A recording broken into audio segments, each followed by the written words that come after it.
Olá, tudo bem com você? Sejam bem-vindos ao nosso estudo bíblico. O nosso guia é o livro dos Salmos. Estamos na lição número 3, O Senhor Reina.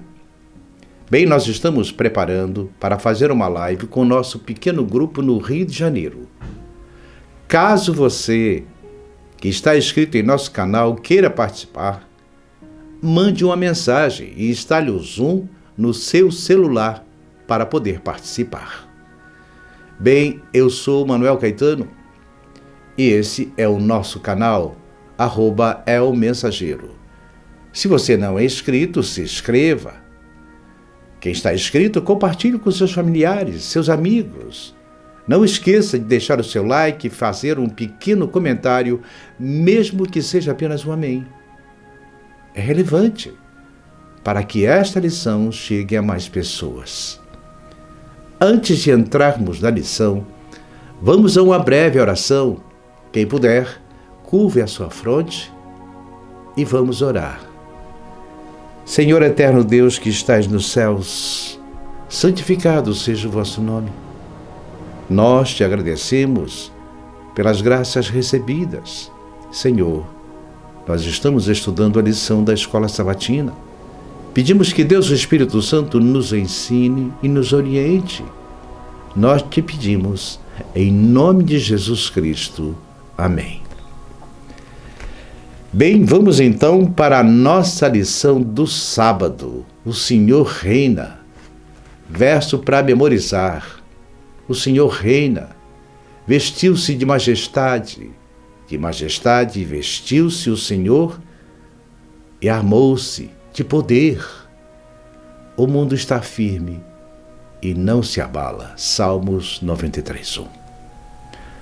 Bem, nós temos as leituras da semana, que todos vocês que têm as lições podem ver. E a lição desta semana, o autor da lição, ele fez uma lição maravilhosa. Não precisa inserir nada. Tudo está aqui nesta lição. Eu não preciso colocar nada nela porque ela é perfeita. Parabéns ao nosso autor. Então, nesta semana, examinaremos 5 aspectos da soberania de Deus no saltério. Veremos que os Salmos apresentam as seguintes ideias. Primeiro, o fundamento da soberania de Deus está na criação. O Senhor é o Criador dos céus e da terra, Gênesis 1:1, bem como da humanidade, Gênesis 1:26. Segundo, com base nessa verdade bíblica, os diversos salmistas proclamam que Yahweh é o governante de todo o mundo e de todas as nações. 3. A soberania do Senhor está inseparavelmente ligada à sua obra como juiz. 4. Como juiz, Deus age em favor de seu povo por causa de sua aliança com ele. 5. O Senhor é fiel aos regulamentos desse tratado, porque a lei de sua aliança é o fundamento do seu reino. Como veremos, esses 5 tópicos estão intimamente relacionados. Com isso, nós vamos para a lição de domingo. O Senhor nos fez. Leia os Salmos 8 e Salmo 100, como Deus e as pessoas são retratadas nesses salmos. O que eles revelam sobre o caráter divino? Vamos ler então o Salmo 8. Quão magnífico é o teu nome. O Senhor nosso soberano Deus, como é majestoso o teu nome por toda a terra. Tu cuja glória é cantada acima dos céus. Pela boca das crianças e dos recém-nascidos, instruístes os sábios e poderosos, silenciando os inimigos e maldosos, porque são adversários teus. Quando admiro os teus céus, obra dos teus dedos, a lua e as estrelas que ali estabelecestes, pergunto: que é o homem para que ele se importe, e o filho de Adão para que venha visitá-lo? Tu o fizestes um pouco menor do que os anjos e o coroaste de glória e de honra. Tu o fizeste dominar sobre as obras de tuas mãos. Tudo sujeitastes debaixo dos seus pés. Todos os rebanhos e manadas e os animais selvagens também, as aves do céu, os peixes do oceano e tudo que percorre as correntezas marítimas. Senhor, nosso soberano Deus, como é majestoso o teu nome por toda a terra. Deus como Criador. O Salmo 8 pode ser dividido em duas ideias principais. Deus é o Criador, versos 8, 2 a 4, e os seres humanos são o feito supremo de sua obra criativa, versos 5 a 8. Esses conceitos são destacados no início e no fim do Salmo pelo uso da mesma frase. É um recurso literário conhecido como inclusio. Ó Senhor, Senhor nosso, como é magnífico o teu nome em toda a terra, versos 1 a 9. Não podemos ignorar a importância da criação nos ensinos das Escrituras. Isaías usou o argumento de que Deus é o Criador para refutar a validade da crença dos ídolos. Isaías 40, 12 a 31. De forma semelhante, os salmistas usaram a mesma linha de raciocínio para reconhecer Yahweh como soberano do céu e rejeitar a idolatria. Salmos 115, 1 a 8, Salmos 95, Salmos 96. O fundamento do reino de Deus é a criação. Esse fundamento deve ser o motivo da nossa adoração a Ele. Salmos 100, 3 a 5. A criação é também a razão do sábado. Gênesis 2, 1 a 3 e Êxodo 20, 8 a 11. E o sétimo dia é uma recordação do poder de Deus. Com esse pano de fundo, podemos compreender melhor porque a mensagem de Apocalipse 14, 7 afirma: e adore aquele que fez o céu, a terra, o mar e a fonte das águas. Mas a maioria das denominações dizem que o sábado foi abolido. Mas ele está presente em todo o Novo Testamento. Hoje, a pregação dessa mensagem é mais relevante do que nunca, tendo em vista que o inimigo criou um paradigma relativamente mais novo a respeito das origens da vida, que é a teoria da evolução, em contrafação à criação. Mas a evolução não passa de uma hipótese da mente humana. Com isso, nós vamos então para a segunda-feira. O Senhor reina. O Senhor, como Criador, está ligado de modo inseparável ao Senhor como soberano, como governante. A declaração "Reina o Senhor" é solenemente proclamada no Salmo 93, 1, Salmo 96, 10, Salmo 97, 1, Salmo 99, 1, mas seu eco é ouvido em todo o livro dos Salmos. O Senhor está revestido de honra, majestade e força, Salmo 104, 1. Ele está cercado de nuvens e trevas, Salmo 97, 2, mas também se cobre de luz, como de um manto, Salmo 104, 2.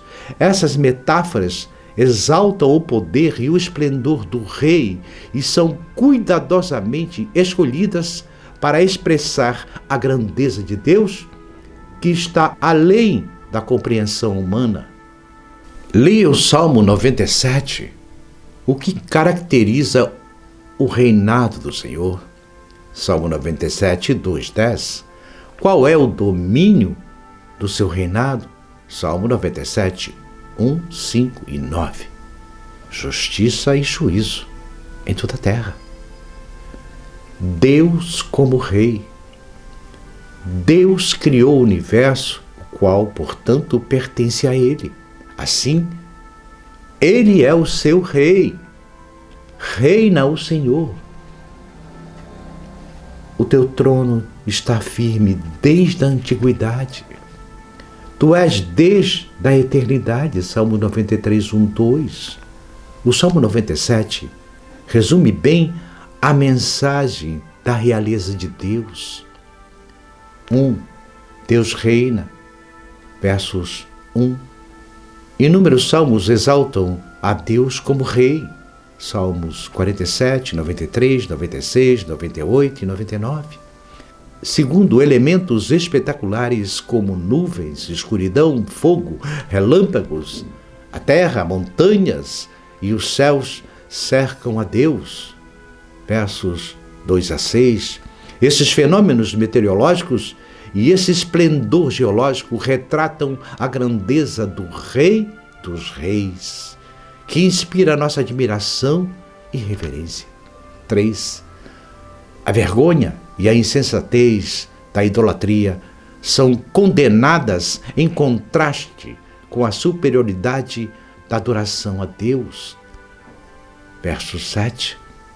4. Os filhos de Deus o louvam e se alegram nos justos juízos do seu governo. Versos 8 e 9. 5. O amor a Deus inspira os crentes a odiarem o mal. Versos 10. O Senhor preserva e livra seu povo das mãos dos ímpios.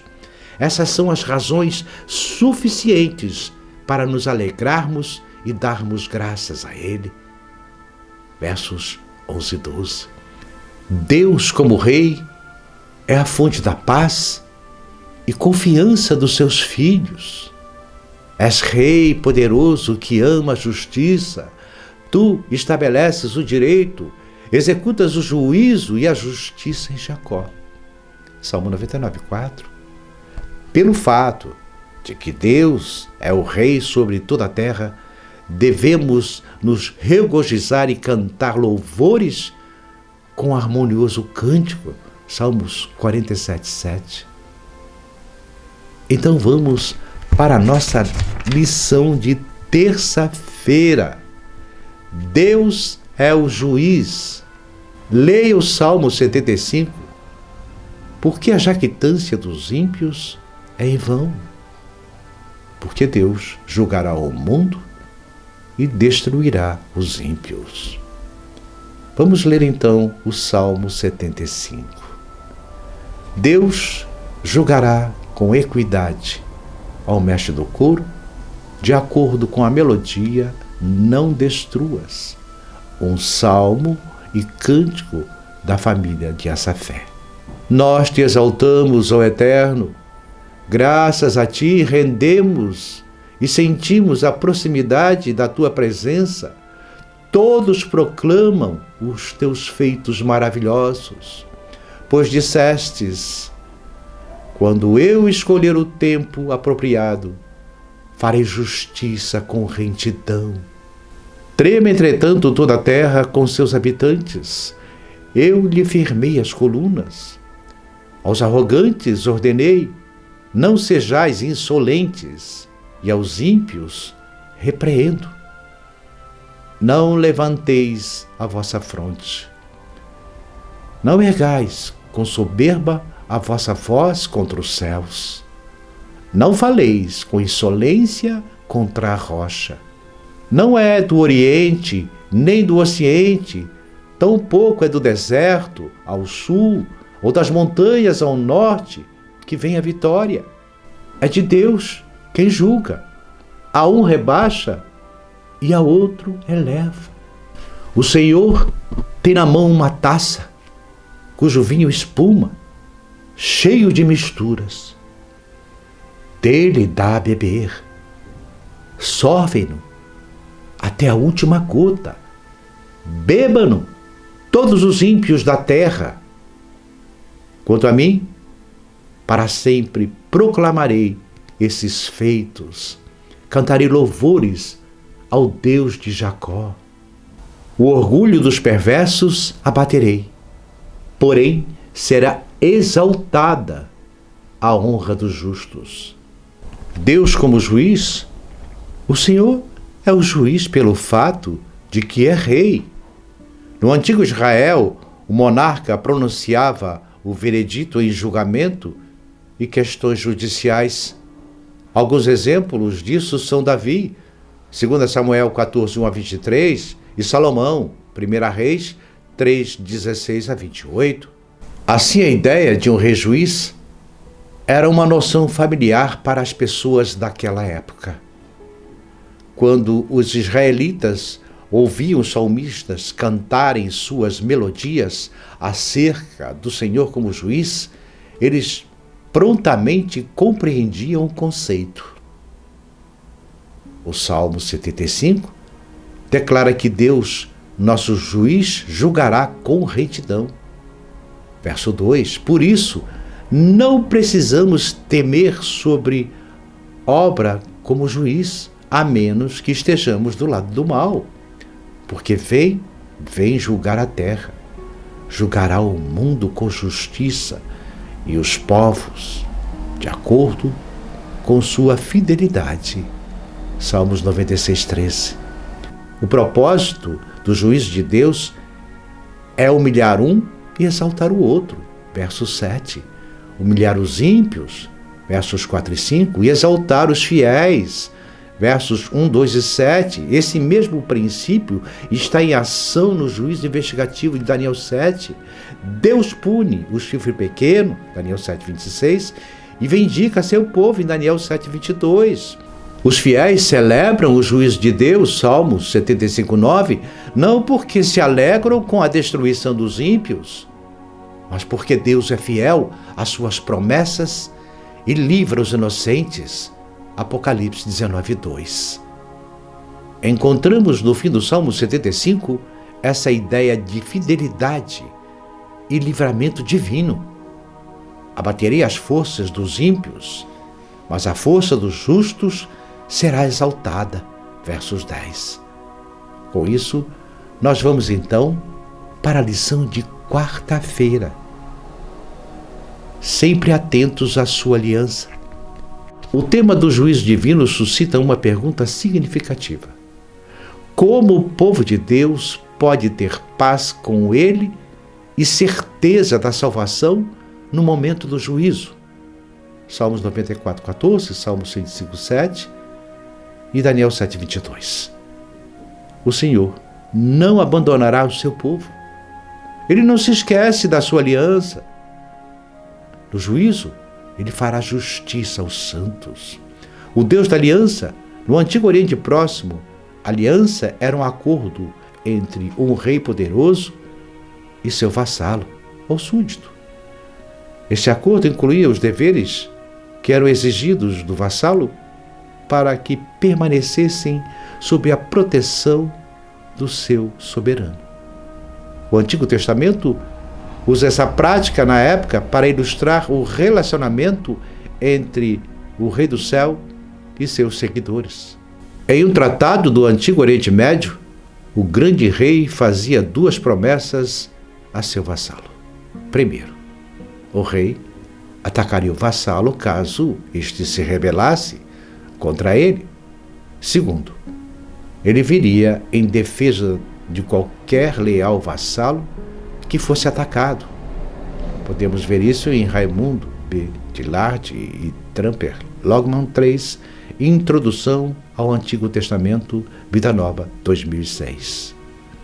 Compreender esse conceito gera confiança em nós, porque ele nos ensina que podemos contar com a certeza da proteção de Deus. Dentro desse contexto, o saltério retrata Yahweh como guerreiro. O Salmo 7 é uma oração feita antes da batalha, no qual o salmista pedia a intervenção de Deus em favor do seu povo nos versos 1 e 2. O salmista também reivindicou a proteção de Deus e pediu a destruição dos inimigos dele, nos versos 4 a 9. O Senhor era a defesa do salmista, versos 10, o que remete à ideia de um castelo ou escudo. Deus, o guerreiro divino, foi retratado usando espada, arco e flechas, armas mortais, versos 12 e 13. Deus permite que o ímpio caia na armadilha que ele mesmo preparou, nos versos 15. Com isso, nós vamos então para a lição de quinta-feira. Seus testemunhos são fiéis. Leia Salmos 19:7, 93:5, 119, 165, Salmo 1, 2 e 6, Salmo 18 e 25. Que fio condutor comum atravessa todos eles? A lei de Deus, que é perfeita, justa e segura. Todas as veredas do Senhor são misericórdia e verdade. O Deus da lei, pelo fato de que Deus é um soberano justo, ele se lembra perpetuamente da sua aliança, da palavra que empenhou por 1000 gerações. Salmo 105:8. A base da aliança é a lei de Deus.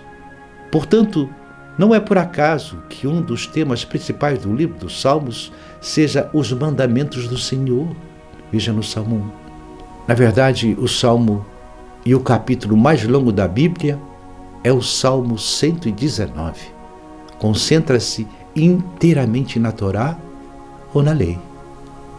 O entendimento dos salmistas sobre a lei de Deus diferia bastante da ideia que é mais comum a muitos círculos atualmente, de que a lei divina é um conjunto de regulamentos rígidos que devemos obedecer rigorosamente, ou caso contrário, sofreremos punição severa em consequência da violação de qualquer um desses preceitos. Na verdade, Davi afirmou que a lei do Senhor restaura a alma e dá sabedoria aos simples. Alegra o coração e ilumina os olhos. Salmos 19, 7 a 10. Quantos de nós podemos dizer o mesmo a respeito dos códigos e leis do país em que vivemos? Na aliança, os mandamentos são diretrizes que iluminam nosso entendimento e nos permitem desfrutar de um relacionamento mais profundo com aquele que é o nosso Criador, Rei e Juiz. Segundo a Bíblia, a Torá está mais ligada à ideia de ensinar do que estipulações. Essa é a razão pela qual o Saltério retrata os estatutos de Deus como tesouros inestimáveis, que são mais desejáveis do que o ouro, mais do que muito ouro depurado, e são mais doces do que o mel e o destilar dos favos. Salmos 19:10. Viver sob a aliança de Deus significa desfrutar de um relacionamento íntimo com a divindade. É fascinante perceber que os 5 temas teológicos que estudamos durante esta semana estão profundamente ligados. Essa série temática tem início na verdade de que Deus é o Criador e se baseia nela. Negar essa realidade essencial significa rejeitar o direito de Deus como governante deste mundo e juiz soberano de todo ser humano. Assim, se Deus não fosse o juiz de todos, então qualquer um poderia fazer o que bem entendesse. Não haveria nenhuma lei eterna a obedecer. Não haveria absolutos. Infelizmente, somos bombardeados com essa filosofia todos os dias. E mesmo alguns cristãos acabam sendo vítimas dela. Por isso, o estudo desta semana é extremamente importante para nossas famílias, nossos jovens e os membros da igreja em geral. Reconhecer o Senhor como nosso Criador nos levará a aceitar seu senhorio em nossa vida e o seu direito de nos guiar, corrigir quando necessário. Afinal, Ele é o nosso juiz. Nosso Criador deseja ter conosco um relacionamento de aliança que está fundamentada no amor. A Bíblia nos promete que obedecer ao Senhor e andar com Ele será uma experiência prazerosa e reconfortante. Bem, Jesus disse em João 16:20, em verdade, eu vos afirmo que chorarão e se lamentarão, enquanto o mundo se alegrará. Vós vos entristereis, porém a vossa tristeza se transformará em grande alegria. Jesus nos promete uma alegria para todos sempre. Ele lhes enxugará dos olhos toda lágrima. Não haverá mais morte, nem pranto, nem lamento, nem dor, porquanto a antiga ordem está encerrada. Apocalipse 21:4. Ora vem, Senhor Jesus. Amém. Até a próxima lição. O Senhor ouve e liberta. Até lá, se Deus permitir.